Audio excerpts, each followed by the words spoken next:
munange otwasinzidde awo nyini okwongera obebaza because mwakoze ekintu ekyamaanyi ennyo era nga tubagamba mwongere okusubscribinga because emitwalo 5 twagiwezeza bijjo gye tubagamba ng'omwezi guno ogwokusatu tegunnaba akolera ennaku z'omwezi 29 twaziwezanga ennaku z'omwezi 27 ekiro kyakeesa 28 was on Saturday era nitubeera nga tucelebratinga n'amasanyu mangi era nga twagala okugamba eguba gwe mundi gwo ogusose genda maaso subscribing eguba gwe mundi gwo ogwokubiri like share and comment. My name is One the King himself always wano wenyini ku Celeb Jazz with KingSmith kye channel gyobeerako ke tukuleetera amawulire kalebule olugambo ku bayimbi bamwe wanne wali kasafu kanyama nenga munange awo wenyini wenjagala okwanjira bannaffe aba King Montage Studios nga no basangibwa wali enankula ku Prime Tower bano bagamba oyina mbaga oyina kwanjira oyina kuhinjirwa kyoyinza okukola kimu kyokka beekwate bajja kuba bakubira ebifaananyi bakwatire videos ez'amaanyi nnyo ate bajja kuba kusindikira messages ez'embaga osobola okuba nga oyita abantu abo bajje babeere nga bakola kibabeerawo mu meetings z'embagayo bakusupporting ekyo bakiyita bulk SMS basanga wali enankula ku Prime Tower level 3 that is D04 ate nga teweerabira ekirala ky'osobola okukola osobola bakulira ku simu zaabwe wammanga zino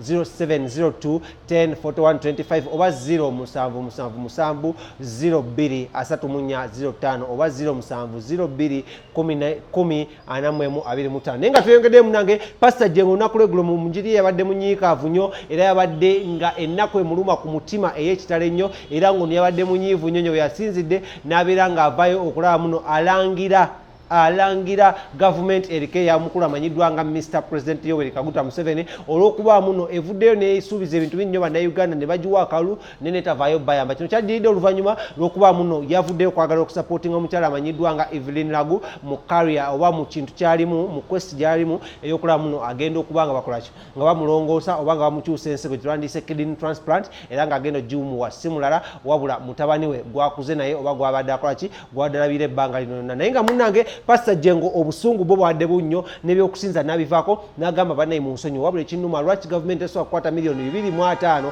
bweddu neziwa omukyalo neziwa Evelyn Lagu oba nezimba amalwaliro ye lwaki tulina okukwata Evelyn Lagu tumugye mu ggwanga lya Uganda tumutwale ebweru babeere nga gye bamujjanjabya contribute big good hospitals contribute good schools don't we have abantu asobola okukola transplant eno wane Uganda nekibeera nga weekiri kunze weebali naye katula n'agamba lwaki gavumenti eno ebonyaabonya abantu bayo ebigambo bino benjogera si byange era sagala biwanda muntu mulala yenna yabadde anekandekanye mu kasuuti ke aka navy blue nga kaliko ebigambo RCC ekimanyiddwa nga Revival Christian Center ey'Ekawala ey'omukulu ayali amanyiddwa nga Pastor Gabizo naye nga ne mutabani we first born we omukulu amanyiddwa nga Jengo Andrew kamukutuseko ng'alumba gavumenti eno kyoyinza okuba ng'omanya kiri kimu kyokka newankubadde yabalangidde si gavumenti eno erina ebirungi byekoze oba tobiraba genda bugenzi wano ku Celeb Jazz subscribing ojja kweyongera obiraba amanya nze KingSmith katugende wa Pastor Jengo Andrew tumaitukomewo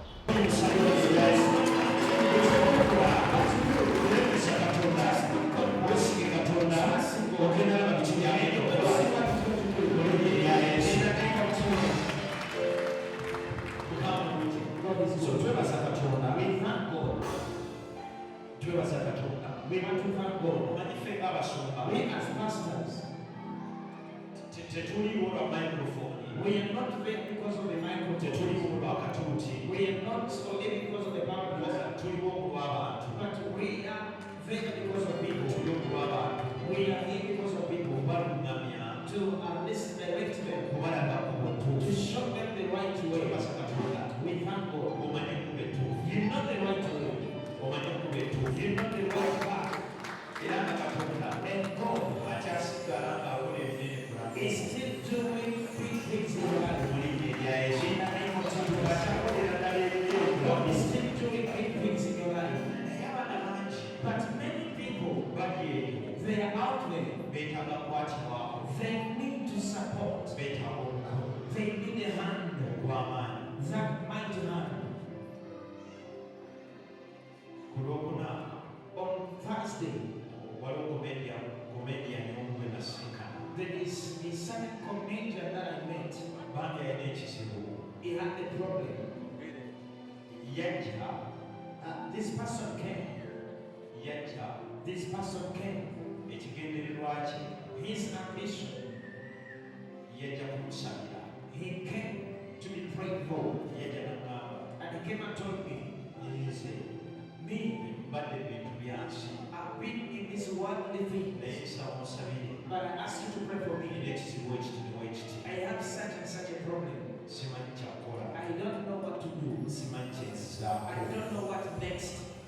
nsigadde ku muntu omu. I am remaining on one person. Nagendako ne mbasawo. He said that I went to him and I Naye went kati to nsigaza Katonda yekka. God. It seems now I'm made of the God. Embeera gy'erimu. In the situation I'm in. So nawulidde. So I heard, Mukama muli n'agamba. and God told me, Omuntu ono musabire. you pray for this person. Naye mumusabira. But in praying for him, Nina kye njagala mukole. I want you to do for him something.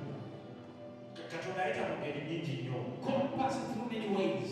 Omanyi osobola okubeera ne ssente. You may have money N'ofuna endwadde. and you get disease or Nga sickness. treatment yonna gye bagamba. That any treatment they tell you, Ogisobola. you can afford. Ogisobola. You can, Naye nga weetaaga essaawa. but you need a prayer.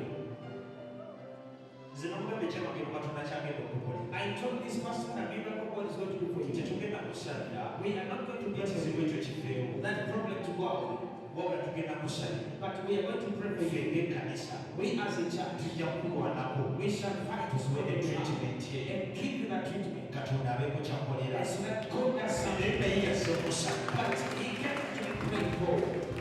Ne mugamba bwe tuweerabike. And I told this person, what Katonda God ayita abantu mu ngeri enjawulo. calls people through different ways. Simanyi lwaki yamukoledde ekyo. I don't know why you did for him this thing like that. W'omulaba oyinza obutamutegeera. When you see this person, you may not Naye understand. bw'anajja n'akuwamu sampo. But when he comes and samples Okyakola. and what he Ojja does, kuba obutegedde. you will understand this Jangu person. tofaayo jangu. Come, don't worry. Waniriza akatuuti kakalukako. I will come now in the mountain. Jangu jangu. Omuntu alina amafuta The person is anointing. n'aba tanafuna He kyayagala. does not whatever he wants. Amanabo biki. He just knows what it is. Omuntu alina The amafuta person has anointing. n'aba tanafuna kyayagala. He does not whatever he wants. Asobola okukisulayo. He can describe what it is. Omuntu alina amafuta The person with anointing. n'aba tanafuna mukazi. Even he doesn't go to the wife. Asobola omanya neetaaga omukazi He bw'ati. can know that I need such a wife. Afaanana bw'ati ne God bw'ati. said that this is. N'ayambala bw'ati ne bw'ati. Dresses like this. Ng'ali mu kale He omwekirize. wears such a color. Katonda era And n'akimugondera. God does it for us. Yesu yabagamba Jesus told them, mugende ku kyalo go to the village. ekiriraanye That next village, nasanga omwana we're w'endobe going to meet at the kamere Okugaba. mudeete Bring it to us. They are famous. ensi ebamanyi The world knows them. ensonga lwaki webakuba omulasa The reason to why they are out, babayamba or they are helped. tebali abaana And they are stable. baana ku bantu ba bulijjo They are this common now. talina gwakubira mulanga There is no one to cry to.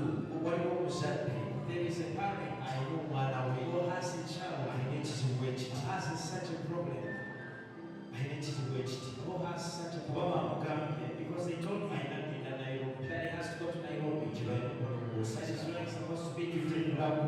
Even Lagu. alina fuluma He ggwanga has to cross the country. naye nga gavumenti But the government erina obusobozi has the all ebintu ebifulumya abantu ebweru those machines that are people going for okubireeta wano to bring them here. ensonga kitwetaaga kusabira This bakulembeze is why we need to pray for our leaders. tanka z'amagye n'ebimotoka by'amagye bye bagula These tanks and then these sente ezo zisobola okugera ebyuma bino that money can buy these ne bibeera wano there it is not. bannayuganda n'abagafuna pulayisi sigeza kukagatunga gavumenti naye amazima googerwa lwaki tuba ne gavumenti ne sisitimu gye tugamba ennungi naye omunnayuganda okujjanjaba yeetaaga obukadde bibiri kafume abujjanjabi sente z'owa abantu abakuwagira ezikola ebimotoka by'amagye zisobolera ddala okugula ebyuma bino ebijja ne bibeera wano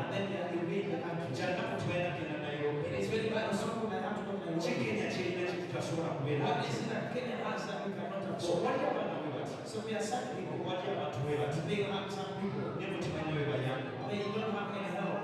timanyi bwe bayambe They don't have any naye help. osanga sigali ebyuma But they make these wano sounds. bibaddewo If I told them I osanga should singa bibaddewo if I told them I here, kyandibadde layisi it would have been so cheap. naye tebiriiwo But they are not in here. amawanga gye tulina okugenda okujjanjaba These countries we have to go for treatment. beetaaga sente mpitirivu They need a lot of money. olwo omuntu wa wansi What about the lower person, the commoner? akola atya What is this person supposed to bwe do? bakuba emikko That they beat you ng'akulunda ku bukulembeze just because of what you live. Chobanza sagaba na byabufuzi. That's why I don't want politician. Sagaba na byabufuzi. I don't want politician. Kaseera kaakamu. This is the type of votes. Babadde lutuba. They always come to us. Batambula mu lutale. They go in markets. Batambula mu lutale. They go into the markets. God is good.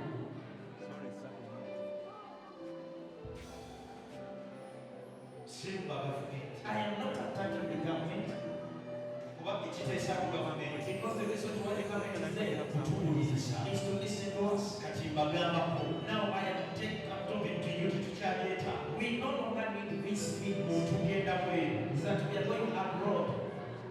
Ebinyumba tusobola obireeta wano. We can bring those machines here. Tusobola obireeta wano. We can bring them to the country. Lwaki abantu bemukulembera? Why is it that people you need Batuuka ku ddaala ery'abamaseeki. go to the level of the poorest people?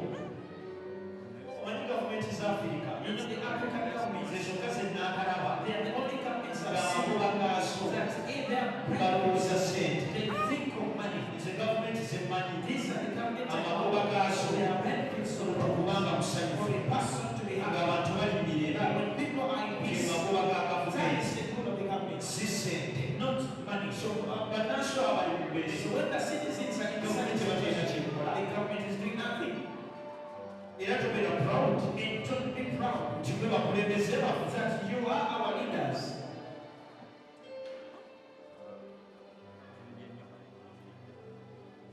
You asanya katimba. Now, this is a comedian.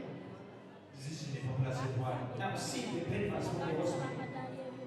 Treatment is expensive. The treatment is expensive. If you jump profile,